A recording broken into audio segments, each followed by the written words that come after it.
Okay, good afternoon, everybody, and thank you for the introduction.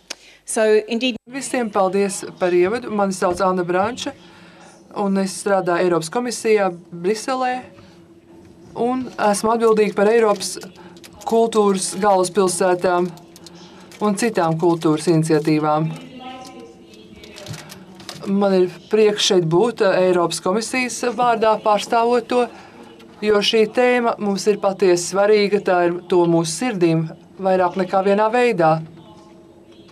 Kultūra apkaimēs ir viena no lietām, kas mums šķiet ļoti svarīga Eiropas komisijā. Mēs uzskatām, ka ir ārkārtīgi svarīgi aizvest kultūru no tradicionālajām vietām uz mikrorajoniem, lai sasniegtu pēc iespējas vairāk cilvēku. Es arī ļoti priecājos, ka jūs esat saistījuši šo tēmu ar Eiropas kultūras galvaspilsētām.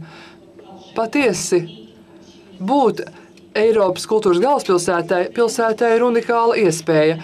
Tā ir ārkārtīgi prestiža loma, un jebkurai pilsētai tas nozīmē, ka tā ir mainījusies un kļūsi labāka uz ilgāku laiku. Īpaši tas ir svarīgi pilsētas ilgtermiņa attīstības stratēģijā. Un viens no svarīgākajiem iemesliem, kāpēc tas ir tik nozīmīgs notikums, ir tieši tāpēc, ka šis notikums cenšas uzrunāt pilsoņus no visām dzīves jomām, visos vecumos, visos mikrorajonos.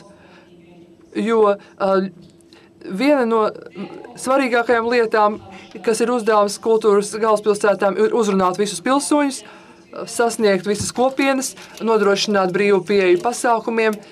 Arī pasākumu norises vietas būs publiski pieejamas visiem, pat tādiem cilvēkiem, kas nekad iepriekš nav formāli iegājuši valsts iestādē vai publiskā iestādē. Šie pasākumi aptvers arī skolas, slimnīcas un citas vietas. Es gribētu mazliet pieminēt to, kādēļ kultūra mikrorajonos un pilsētu apkaimēs ir tik ļoti svarīga mūsu darba kontekstā. Pirms mēs iepazīstamies ar dažiem konkrētiem piemēriem no pašām galvaspilsētām. Kādēļ tik svarīgi ir sasniegt mikrorajonus? Pirmkārt, pasaule ļoti strauji mainās. Ļoti strauji mainās visiem, tā skaitā arī kultūras un radošajiem sektoriem. Cilvēki ir daudz izglītotāki nekā iepriekš, un ir daudz vairāk konkurences tam, kā varētu pavadīt brīvo laiku, daudz vairāk piedāvājumu. Un daudzos kultūras sektoros publika skaits samazinās un publika kļūst vecāka. Tāpēc kultūras sektoram daudzās valstīs ir jādomā, kā paplašināt savu auditoriju, kā padziļināt to un kā to daudzveidot. Nopietni ir arī jādomā par tā dēvētajām neauditorijām, proti cilvēkiem, kas nekad nedodas uz kultūras pasākumiem un kā sasniegt viņus. Tādēļ doties uz mikrorajoniem ir ļoti svarīgi, lai sasniegtu šo mērķi. Otrkārt, mākslā vispār pašlaik notiek paradigma maiņa. Kariķēti varētu izteikties, ka mēs pašlaik atsakāmies no tādas viendimensionālas pasaules, kurā kultūras iestādes pašas noteica to, ko redzēs publika. Mēs tagad virzāmies uz daudzdimensionālāku, interaktīvāku pasauli, kurā arī cilvēki grib, lai viņiem būtu teikšana šajā jomā. Un tas ir lielā mērā saistīts ar digitālo tehnoloģiju revolūciju, kas maina cilvēku gaidas. Cilvēki pierod darboties interaktīvi. Viņi nevēlas būt pasīva auditorija, kas tikai uzņem kultūru. Viņi vēlas iesaistīties.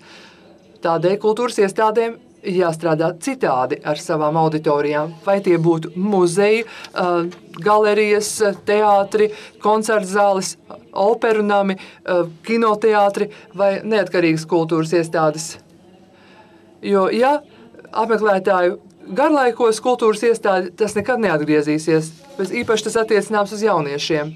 Tāpēc nākotnē kultūras iestādēm un kultūras operatoriem būs arvien vairāk jāiesaistās dialogā ar auditoriju par to, ko rādīt, ko programmēt.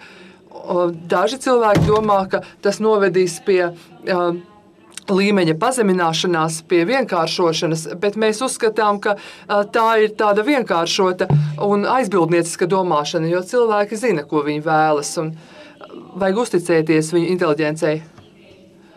Un gan iesaistot skatītājus plānošanā, kultūras iestādēm būs arī jābūt gataviem apspriest kultūras pasākums pēc tiem un kopā ar profesionāļiem. Un arvien vairāk mēs vērojam tādu tendenci kā piedalīšanās māksla, kur cilvēki vairs nav pasīvi skatītāji, bet gan drīzāk aktīvi dalībnieki mākslas un kultūras procesos. Tā kā pašlaik notiek nozīmīga paradigmas maiņa. Treškārt, kopumā kultūrai un mākslai ir milzīgs potenciāls, bet mēs neuzskatām, ka šis potenciāls tiek pilnīgi izmantots. Gan kultūras, gan sociālais, gan ekonomiskais potenciāls. Arī tā skaitā iedzīvotāju radošuma stimulēšanai. Un jo ātrāk mēs sāksim, jo labāk. Jo mēs zinām, ka iesaistīšanās kultūrā sniedz tik daudz vērtīga, un tāpēc ļoti svarīgi ir to darīt skolās un iesaistīt jauniešus. Piemēram, mēs zinām, ka tas palīdz uzlabot izglītības rezultātus. Tas var palīdzēt cilvēkiem, jauniešiem, kam varbūt skolā neklājas pārāk spoži, uzlabot sekmību. Un arī var palīdzēt jauniešiem, kas varbūt ir ļoti riskantā situācijā, kas var palīdzēt viņiem atrast risinājumus un novērst viņu iesaistīšanos sīkos noziegumos. Un mēs arvien vairāk pievēršamies tam, kā kultūra atstāja labvēlīgu iespaidu uz cilvēku dzīves ilgumu, uz dzīves kvalitāti un tā joprojām. Tā ka ir liels potenciāls kultūrai, taču mēs zinām, ka apmēram 60% no Eiropas iedzīvotājiem nedodas ne uz kino, ne teātra izrādēm, ne izstādēm, un parasti tie, kas to dara, ir beiguši augstskolas. Bet iedomāsimies, kāds izaugsmes potenciāls te ir, ja ik viens cilvēks apmeklētu kaut vienu kultūras vietu vai pasākumu gadā. Un mēs zinām, ka vēl mazāk cilvēku aktīvi piedalās amatieru kultūras aktivitātēs, varbūt pat vidēji mazāk par 50%, izņemot dažas atsevišķas valstis. Tomēr mēs zinām, ka aktīvai līdzdalībai parasti ir vislielākā ietekme uz cilvēku labklājību un viņu interesi par mākslu ilgtermiņā. Mēs arī vērojam saikni starp aktīvu piedalīšanos kultūras dzīvē un aktīvu pilsoniskumu piedalīšanos vēlēšanās. Tādēļ mikrorajonu pilsētu apkārtņu sasniegšana ir svarīga. Darbs ar skolām, darbs ar citām mikrorajonu organizācijām, sabiedriskām organizācijām ļoti svarīga, lai iekļautu visus pilsoņus kultūras procesā. Un pēdējā doma, ko es vēlos teikt, ir tā, ka piedalīšanās kultūras dzīvē nodrošina sociālo iekļaušanu. Mēs zinām, ka mūsu mikrorajonu iedzīvotāji, pilsētu iedzīvotāji sastāvs kļūst arvien daudzveidīgāks, un kultūra savukārt komunicē nozīmi, vērtības un empātiju.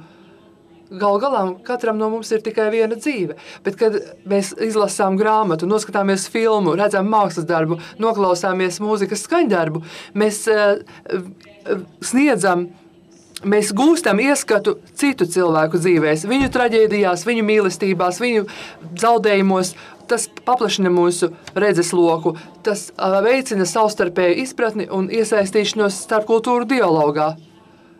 Un daudzās mūsu pilsētās tas ir izaicinājums, ar ko mums jāsaskaras. Mums jāmācās saprast citam citu labāk un jāmācās citam citu novērtēt.